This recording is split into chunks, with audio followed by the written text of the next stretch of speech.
until you can put yourself in the person's shoes, right, you should reserve your judgment. Because I think even with the smallest remarks that we make, we may mean well, it comes off like very offensive to them. We all have our own traumas and wounds, right, that we're healing from. And I think you're kind of like pressing that wound a lot and it's not productive. To me, is that my family, we don't have people who prioritize education, for example. I'm actually one of the only people who actually pursue education. So it's like I had a grandmother who enforced me to study. Like my own friends who don't have any of those adult figure, like especially when you're in poverty, right? Everyone else is going through the same shit as you are. So even having one adult, right, even if it's a casual statement, it really changes someone's life.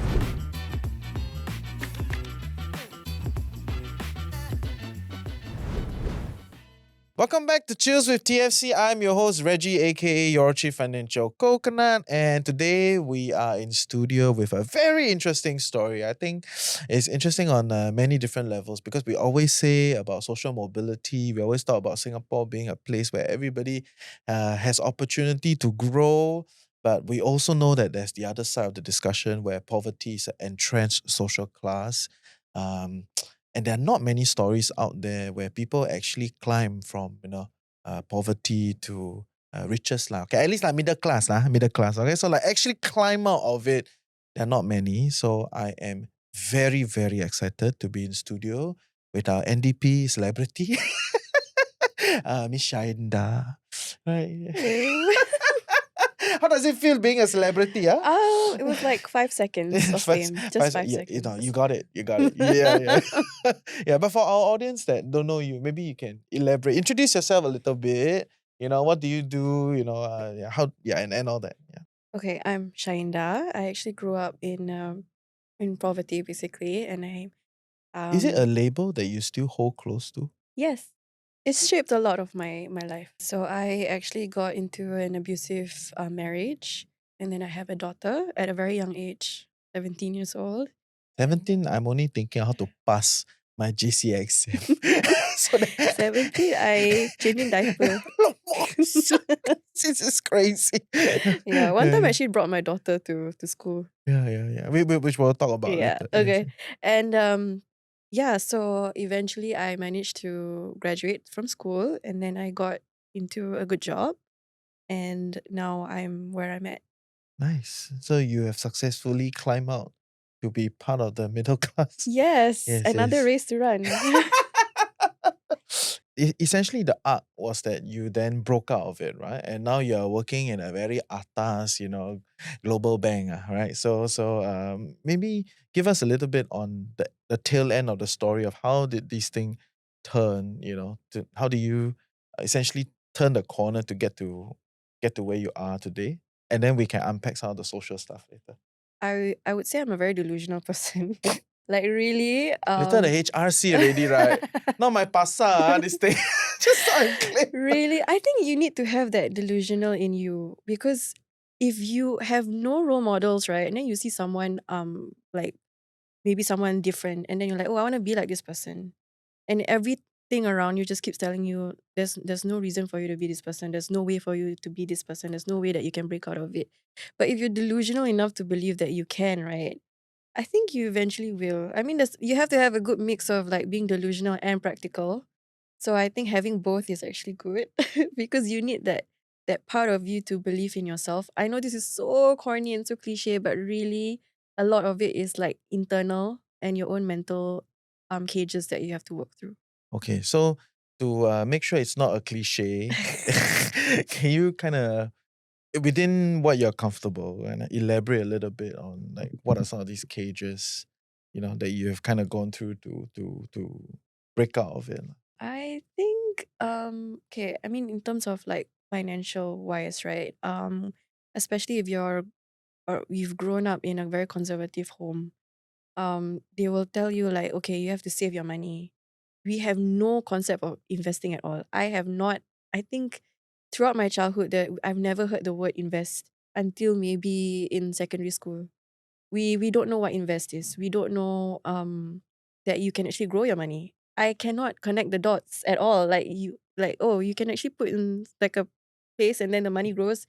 You don't have that kind of concept at all growing up. Like Imagine that, right? So when new things come to you and you think that, oh my God, it's too good to be true, but to other people, it's normal. Yeah, so I think it's more of like you have to surround yourself with people who already normalize these kind of things. Then you learn from them and then you slowly start to make sense of what it is. Yeah, and I think there's a lot of taboo around investments, especially like I can be really honest, like around my own community, maybe because we have a different way of investment, like have to be Sharia law abided or abide to Sharia law or something like that. But you actually can invest. There's always ways for you to invest. It's just that it's not common at all to think that way growing up. So those are kind of like the mental cages you have to kind of walk over, or like I don't know, like just learn to get over it, because I think that's the only way you can grow your money, right? There's no other way. The only standard way that my family knows is just to put it in a bank, and then your money just depreciates, and they don't know that. They don't even know what inflation is. So I think that is quite crazy to me. That there's like a knowledge gap also, and it's being passed down to their kids, to their grandkids, and that's something that we should always like look to improve on. Okay. Maybe give me a bit more thoughts around the everybody talk about this whole like, oh, you work hard, work smart, make your money, and then you invest, and then that whole bit, right? So there's definitely this part of actually having surpluses to then even consider investing, right? So I understand the scream and save, kind of like whatever I can save, I save, right? So there is a I cannot say a phase of life. Maybe for the younger people, yes, there's a phase of life, but there's also a strata of society that lives in such an environment. And we don't go there yet, okay? We'll get there, okay? Yeah, relax, huh? Uh, but there's this bit where essentially you have to get into a position where you can accumulate surpluses, then you can invest, right? So before we even explore the investing bit, I think the underpinning of this story is that you essentially managed to break out of the usual, space that you were in to enter into a very serious, high earning corporate job, right? So how lah? How does one do that? I think as a person also, I love to read. I would read anything. Like you just give me any book, I'll read. I love Fyodor Dostoevsky. I'm a romantic. So I think reading really. I sleep on non-fiction, so you don't look for me for a response. Yes. Fiction, I was like, this cannot, yes. What? It's but that's okay. I do love nonfiction. I started off liking reading only nonfiction, but then I slowly opened up to reading fiction also. Yeah, but that's what I mean. Like you just open up yourself to anything, any possibilities. Don't limit yourself to one type of book. Like I read like everything, my biology textbook lah, whatever lah. Just read lah. And I think the more that I read, the more that your mind just expands, and you can kind of see things in different perspectives. Yeah, so I feel that if you keep, and I think that's how I got into practice, especially at a young age, right? Like I have no judgment of a book. Literally, don't judge a book by its cover. I know half the Because time I'm at the NLB script. This cover, that like one, that lame, one. right? That Yeah, one, I'm not gonna open this thing, Yeah. yeah. So I make it a point where I'll just like just pick a random book, read about it, and then you can kind of put yourself in that situation. And it's kind of conditioning yourself to be able to see things in different perspectives as well. So that's how I train myself. So it's easy for me to, let's say, if I am experiencing a new thing, I don't judge it. I just let it happen and just learn from it and see like, okay, what's gonna happen. Like I don't expect something to happen, or I don't have a fixed outcome that I want to achieve but this is just my young age. So I think when I did that, I kind of learned a lot more, and then I slowly build up my discernment. So I was figuring out, okay, what I don't like, what I do like, and I kind of align myself to that path. And slowly I kind of figured out, okay, I actually like marketing. It's so funny. I'm a marketing girl, but I somehow ended up in like finance. Yeah, but that's the thing. If you keep your Pays mind well lah, open, pays well. yeah, yeah, Yeah, yeah, yeah, yeah, yeah. yeah, yeah, yeah, But yeah. okay, my other friends who are also Important, you know currently, how to invest, right? yeah, Yeah. Yeah. yeah, like my other friends who are also in like marketing, they are trying to pivot to finance, but it was very hard for them. It's like, how do you do it? How do you do it? How do you do it? And I think again, it goes back to the main fundamentals, like be open to learn. And when you're learning something, you're gonna suck at it lah. So you have to allow yourself to be like really bad at it. But the more that you just like exposure therapy, the more that you keep yourself in that kind of environment, the more you kind of absorb everything there. Essentially, you change some of your worldview over time, Yeah, yeah. right? And it's not overnight because you have to keep kind of going at it, keep reading the same type, I mean, not the same type of books, but like putting yourself in that orbit of things or places. Like what I said, you opened your mind up to everything and then you pick the ones that you like and then you slowly narrow down your path. Okay, okay. So maybe we talk a little bit about how you then, because you say you're a marketing girl, and when you said it, right, you had this like this joy, like the girl is passionate about this thing, but then Yeah. you choose to do finance, right? Or at least work in the financial institutions. So like, how do you square that? In a era where everyone is just talking about like, pursue your passion, pursue what you like, and enjoy, as compared to then trying to, pursue a career that gives you more surpluses. How do you look at these two things? I think it's all about priority, right? You kind of, okay, you have to sit down and think to yourself, what do I love most? My number one is money, then passion. I love it. Number one's money. Yeah. Then passion. And Mm, then yeah, I mean this is like your own personal what do you want out of life, right? And I think money is like a vessel for you to do anything you want in life. So I am at that age where I want to accumulate wealth. I want to focus on building something for myself. So that was my first priority. And that's why I came to money as my first priority. Then it's passion. Like it just reality, passion doesn't pay. So I think when your focus is okay, how do I make money, more money? And then when you have that vessel, like the means, then you can work on your passions. So yeah, I laid out when I am when you talk about marketing because I love marketing, and I think marketing is very important everywhere, no matter what industry you're in, right? Um, and you can kind of find passion in everything that you do. And I think that's very important. Uh, because if you don't find passion in your job, right, I don't think you can do it well. okay, okay, fair.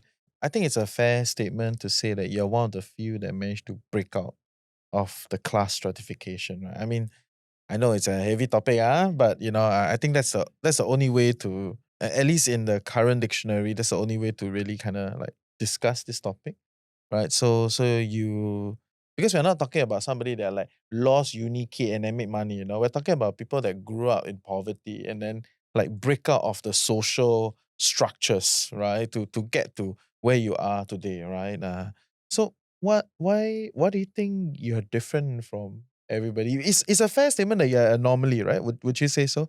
I would say so, yes. I think it's a different mixture of everything.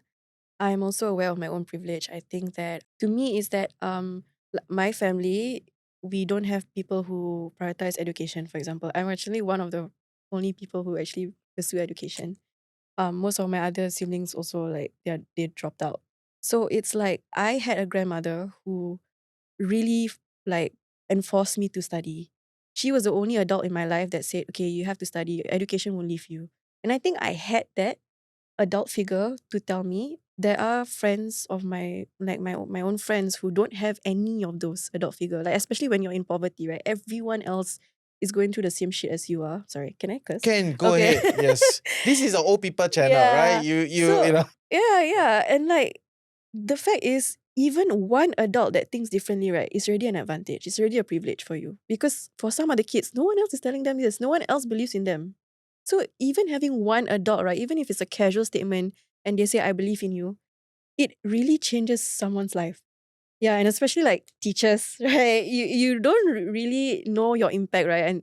And I've also heard a lot of like bad experiences where teachers really belittle the kids growing up and all that. It does play a big role in a child's life. Yeah, so when I say I'm privileged, I have that one adult figure who believed in me. And when she believed in me, I knew I could do it, even though it felt impossible.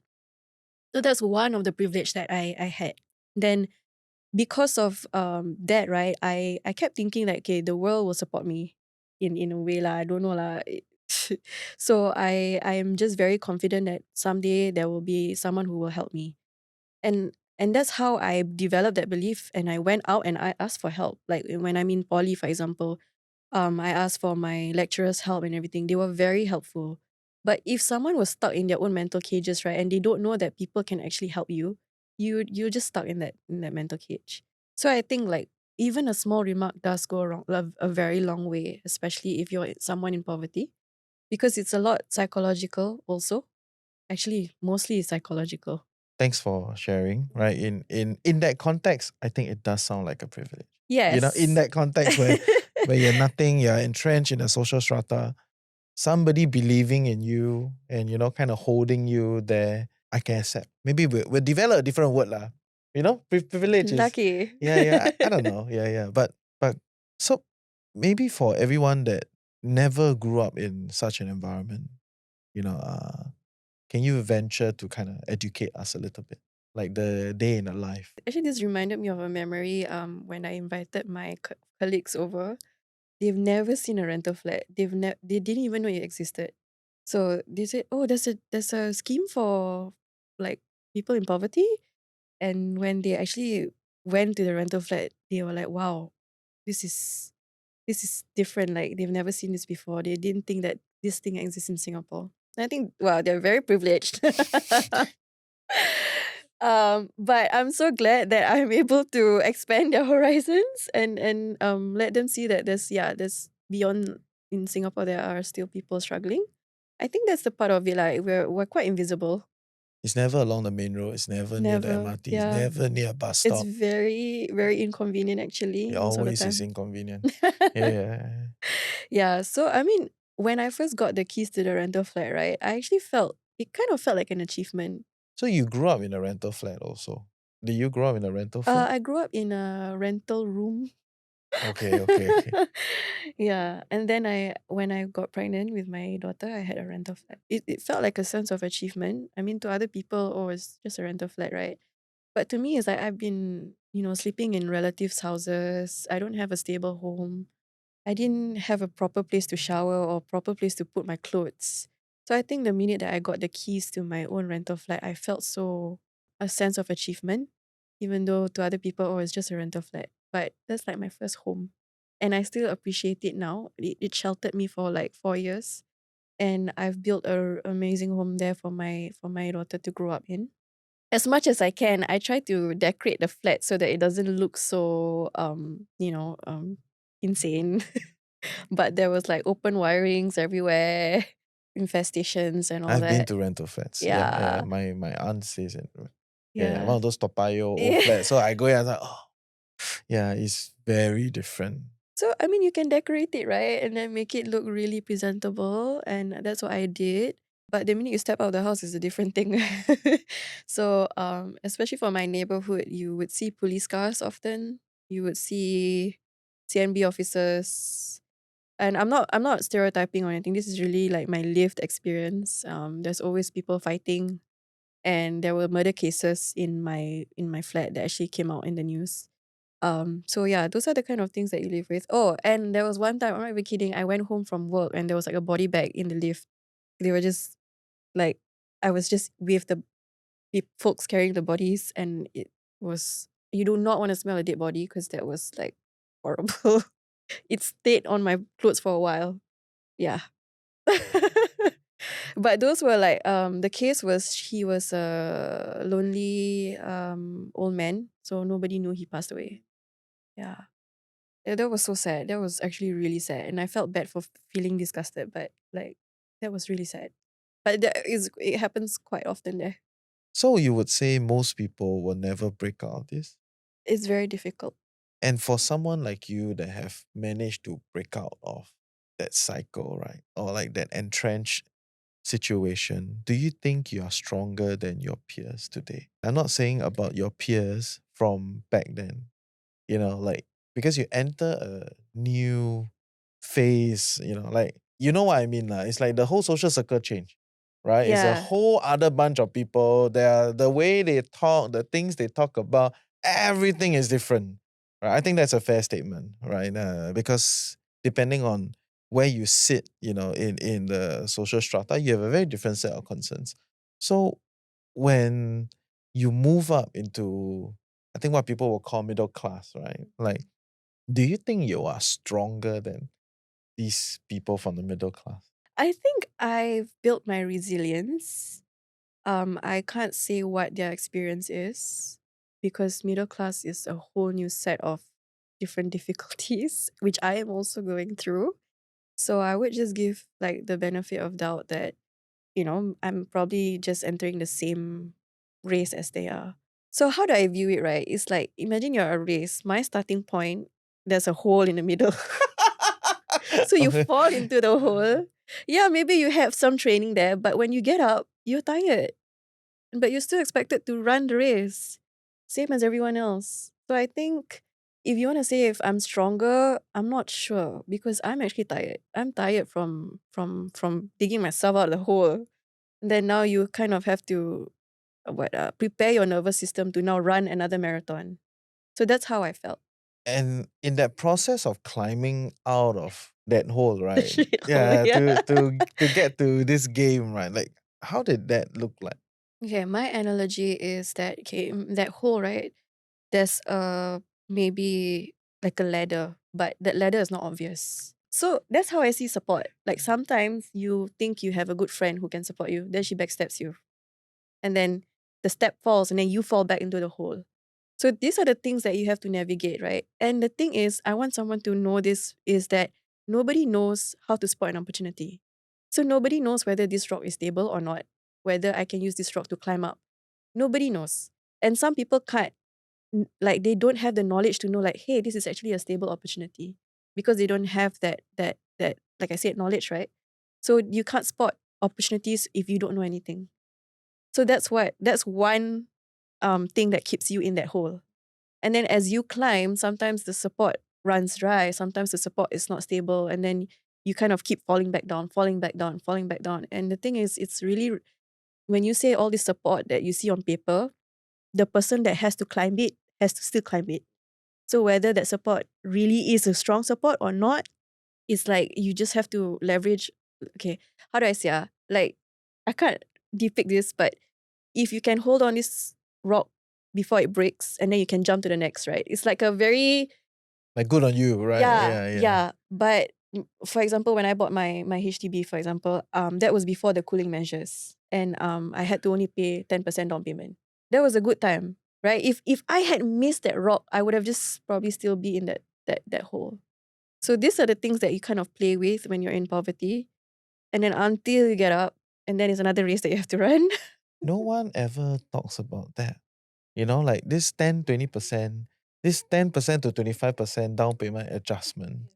At a point in time, it was just because, I mean, we always talk to the middle class, or the middle upper class, right? This the professionals listen to the show, right? And of course, the some of the bosses, but the always the discussion, wow, so much more money I have to put in, just to buy the down payment. But it's a bit of an annoyance. It's not like impossible already. It's different. I didn't. So other people, Yeah. it's actually their way out, and then it's just nope, And you're then no stuck there more. forever. Yes, yeah, and I think it's fair to say that it's quite tough to expect an individual on their own to climb out of that. So the state has, and it's also very weird to expect the market to solve that, because the market only goes to places where they can make money out of, Of course. right? Yeah. So it's oftentimes left to the state to intervene and set up this like kind of dare ladder, Yeah, kind right? of Kind of there. dare, it's like, yeah, it's like got this, like got that, then like policy change, like so there's a bit of that bit, right? So thanks for the analogy, but can you kind of give us some concrete, like what have you used, what worked for you, other than the rental flat, and then like that I think, I mean, I don't have the tabs on every social policy out there, but like maybe if you can just kind of share with us some of the things that you've used, and maybe even elaborate, like did it disappear, like in the analogy that you had with, yeah. Yeah. So I think I can just list the prominent ones that I remember and like really gave me a lot of help was the ComCare. So there's this thing called short to medium assistance or something like that. So you can actually go to a ComCare social worker and explain to them your situation, and then they will actually give you money. At that point of time, I was qualified for the maximum, which is about $900. So that can like sustain me for a month.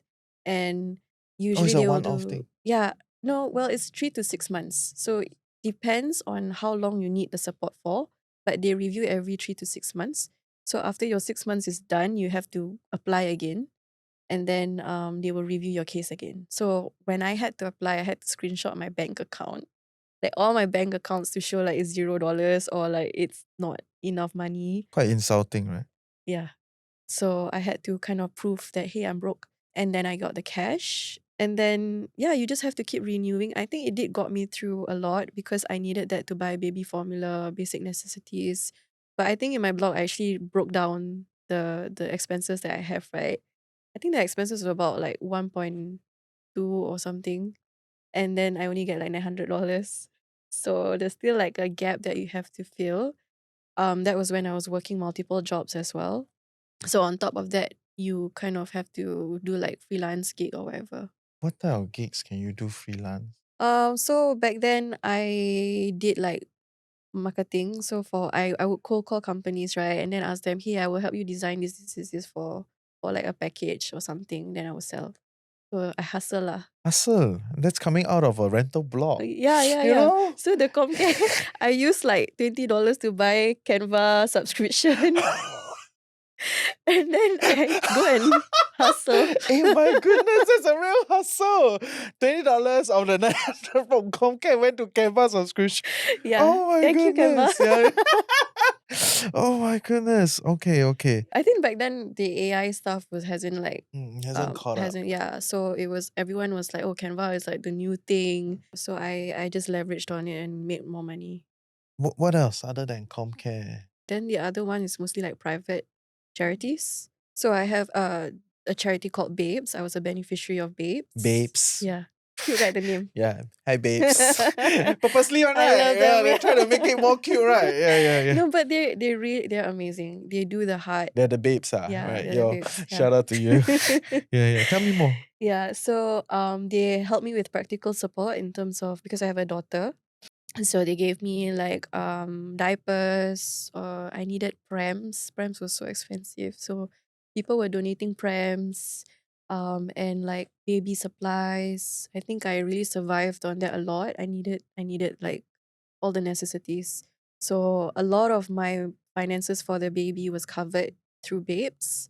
And if I really need like formula or anything, they do help to support me. I find it very hard to take babes seriously. Babes covered my Babes, yeah. my baby needs, which is fair. Okay. So the state did not support you as a single mom because ComCare is tied to income, right? So as a single mother, going through all this, like there's no like additional. Maybe I didn't research enough, but there wasn't. No, but that's exactly back to your story of the elusive ladder, right? It may be there, But but you like don't we know. may not know it's there. Yeah. Right? Some marketing needs to go into this. Like, we need to do better outreach. Yeah, that's true. Yeah, because these supports are not readily available, right? You wouldn't know if it's there. And I think at that point of time, I wasn't considered a single mom. I was still married to my abuser. So yeah, I think they didn't like assume that I was a single mom. So I think that's another thing to unpack, right? Yeah. But I wasn't aware of all these things. The state, the most that I remember is ComCare and the rental flat. And the MPs helping me to expedite. That's all. Others were like private charities. Interesting. Yeah. And from somebody that have kind of gone through it, how would you think can be better? Because the story is we're trying to get more people, social mobility, right? We're trying to help more fellow Singaporeans to rise. I mean, the middle class is a very loosely defined term, right? But at least out of absolute poverty, right? Out of struggling from a day to day type of situation.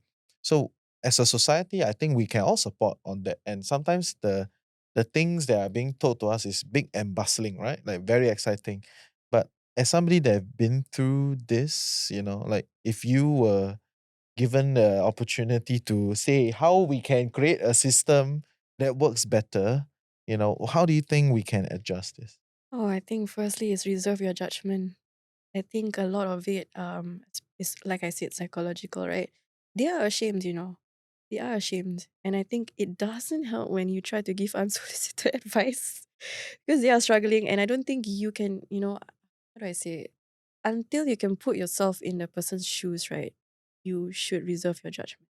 Because I think even with the smallest remarks that we make, we may mean well, it comes off like very offensive to them. Yeah.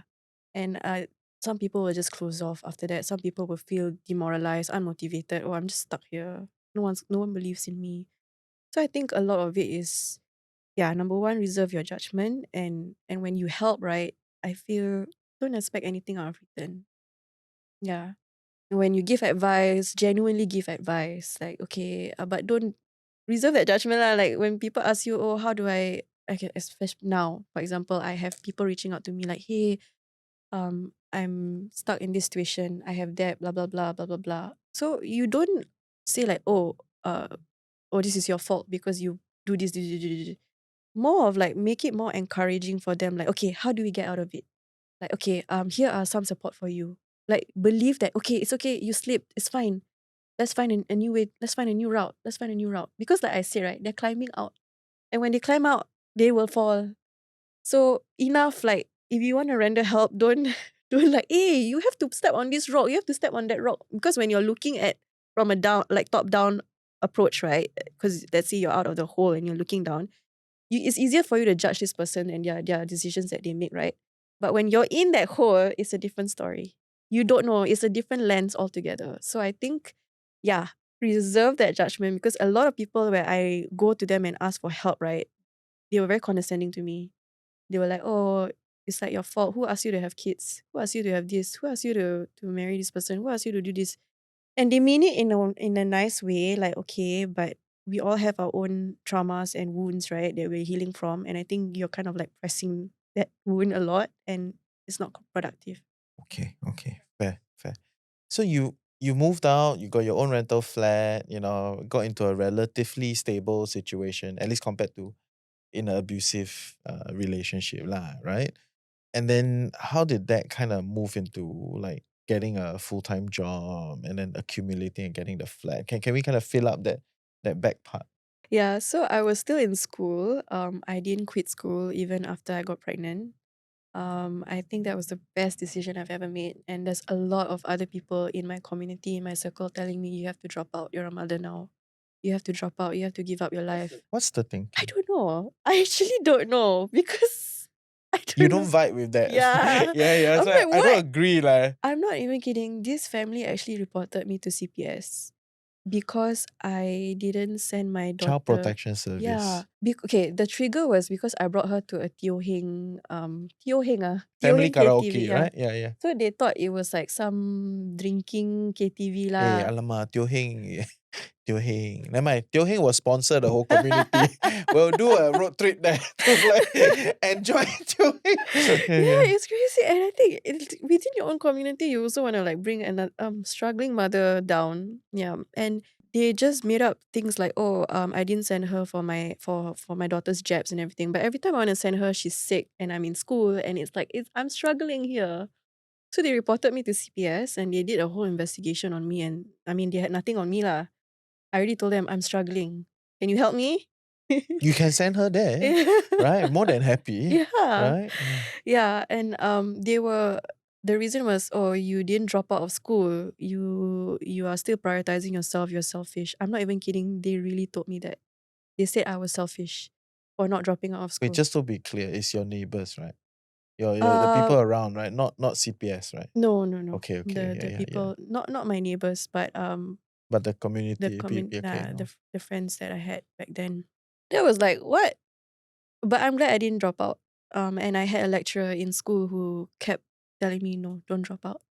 And she supported me all the way. I'm so grateful for her, Miss Christine. I love her so much. Yeah. Yeah. So I didn't drop out of school and I continued school. I graduated. I got an apprenticeship program and then I rolled over full time because obviously I'm good at what I do. Girl's a hustler, right? Yeah. Yeah. And then I've been working full time ever since, and when I first got my salary, I was like, what? This is crazy. This is not real. Can you say how much do you make? The first paycheck. The first paycheck was about 5,000, and I was like 20. I mean, from a 900 ComCare to a 5,000 paycheck. Of course, you would think it's not real.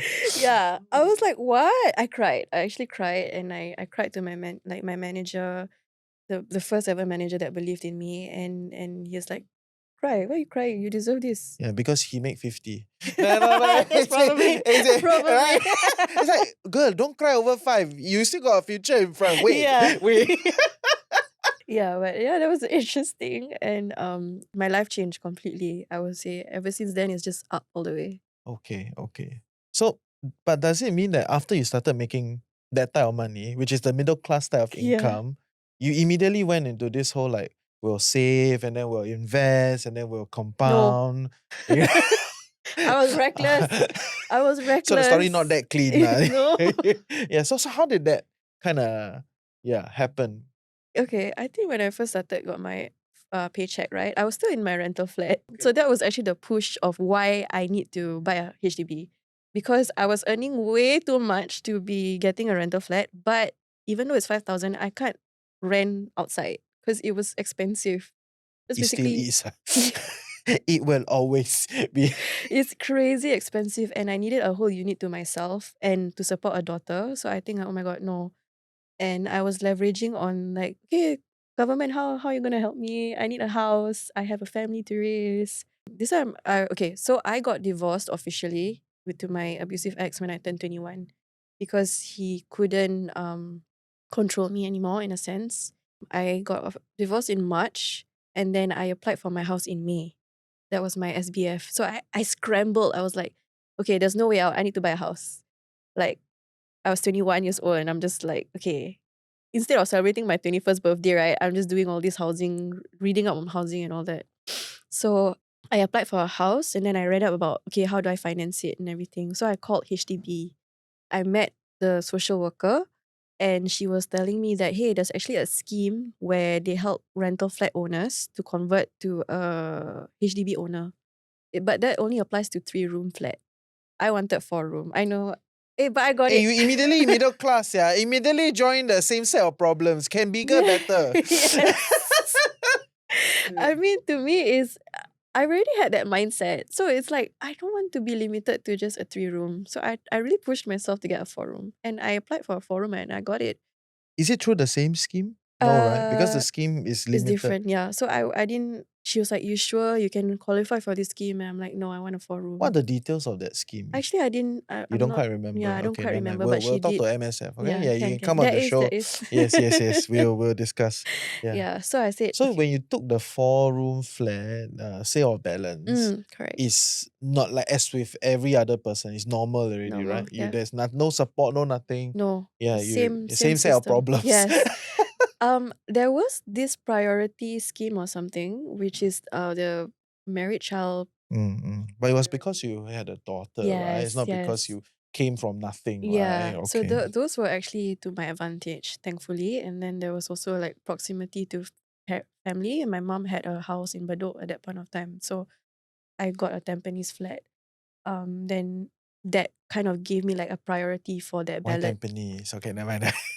East side, best side, is it? Yeah. No. Why? I cannot lah. That one my hood, man. Okay.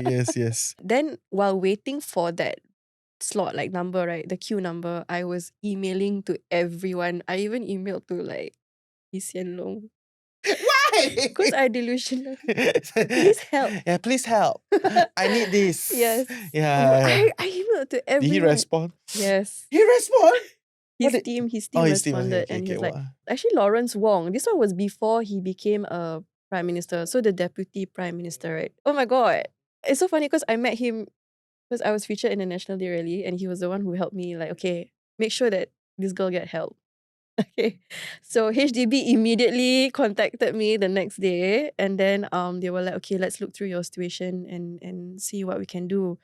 So I don't think that they favored me because I got the ballot number under the, okay, so apparently there was about 1,000 over people who applied for it, and there's only like 60 flats.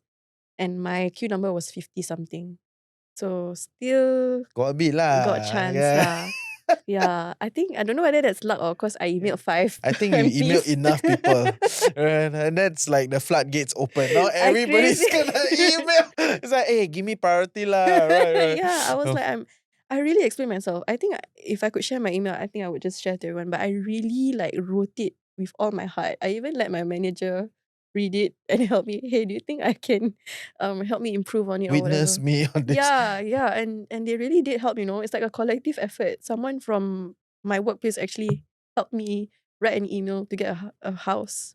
Yeah, and I got the queue number, I got the flat, and then now it's more of, okay, how do we finance it? Yeah, and then someone from HDB, Mr. Pan, I remember, he really sat down and talked to me and said, okay, these are the things that you can use. Like there was enhanced CPF grant. So I didn't know all these things exist, right? Because those are middle class problems. Once you enter the middle Yeah. class, you know all these things. Yeah. Yes, And it's he a sat me down, he taught me, he was like, okay, this. So at that point, he was telling me because of that 10% down payment, right? I was actually qualified. Like I can finance it because of my salary also then. And we kind of worked it out and we managed to get it. amazing. Amazing. And between the part between getting the money, like your first paycheck and then getting the flat, like in the middle you never play around, Play a never lot. No, even after I got my house, I was still credit card. That was the first time I didn't know what credit card was. And I'm like, okay. I remember my grandmother say, don't use credit card. Don't use credit card. You're gonna get into debt. I'm like, oh, what the hell is that, right? Yeah. I basically like messed around and find out. And then I realized that okay, I'm spending too much. So it got to a point where I had to call the banks and tell them like, okay, I need to refinance. And then I got my shit together like later. So like I said, right, when you get that money, your body doesn't know what to do with it. Honestly, like it's either you save until like you don't invest or whatever, or you like do the complete opposite where you spend on everything.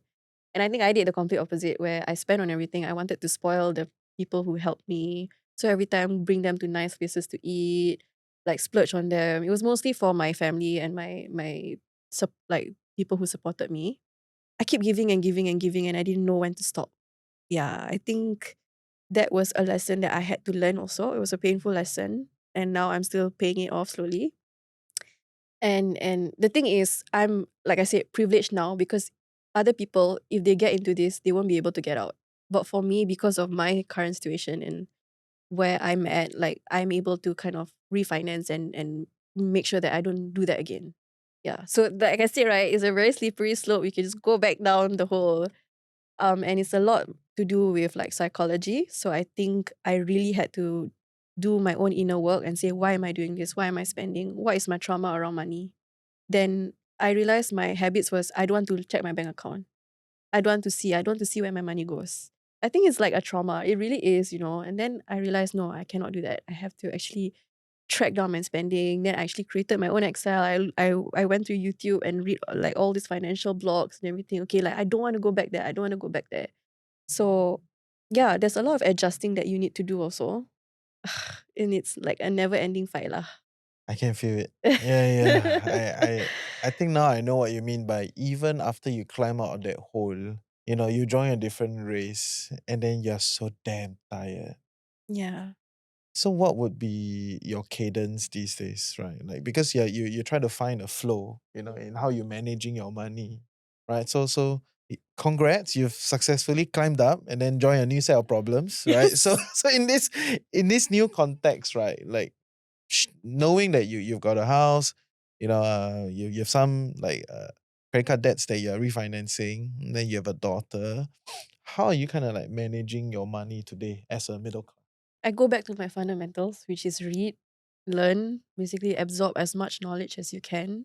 A lot of these financial blogs like yourself and everything, very, very Luckily, help. you say it's yeah. Yeah, of I course. said, I Of said. course. Must chocho for praise, Must lah, Okay, yeah, anyway, of yes, yes. course. Yeah, Yeah. yeah, No, yeah. but really, I'm telling you, it's really helpful that you are doing this because you don't know how many people you impact. Even though it's just finance content, right? It actually helps a lot of people think about things that they might miss.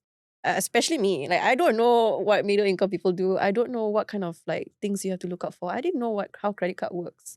But when reading these kind of blogs, right, you start understanding how it works. Then you start when you have awareness, then you have control over it. And then you start, Yeah, and then reflecting and all hopefully that. you don't fall into some SEO optimized sales funnel. What is that? I mean, never mind. This one next time we Okay, talk. Yeah, okay. yeah, yeah. But not all information online are great information. Oh, But yeah, I that is think true. it's Yeah. at least it is what it is lah. Okay. So are you massively investing these days? Yes. Okay. Like about 50% of my need to make up for the time I spend the money for no reason. But like I said, like, you need to be able to stop yourself. So thanks for sharing. Of I course. really enjoyed this. If someone hears this and then they would like to connect. Because sometimes this thing is not just like some framework that you read, right? It's like you Yeah. have a friend that walks with you, you have a support system, and really there are not many people, I mean, like you've said yourself, not many people actually get to climb out of that hole. So if someone watches and then they would like to connect and hopefully reach out to you to get some love and support and like emotional, or like wisdom of like a big sister, right? How to do this, where's a good place for them to connect? Is Uh yeah, LinkedIn? LinkedIn is LinkedIn fine. is the best. Yeah. Okay, so what do they search for? Just my name. Okay, I Syainda. don't really have a Okay, platform. okay. The I'm platform just a will be bit LinkedIn. We have decided. Right, right. yes. Yeah. Talk to her, Yeah, and then I'm generally just doing this sharing, like I said, right? You never know who is listening and who actually will benefit from it. love it, love it. Okay, so it's a heavy topic, lah, right? I think inevitable you cannot run away from the heaviness of the topic, but I thought that was a great session. And if you enjoyed today's episode, you learned something interesting, you can go to thefinancialcoconut.com to put your email address so that we can run out the algorithm and reach you when we need to. Okay, so meanwhile, I hope to see you next week. Welcome to another episode of Choose with TFC. Bye bye.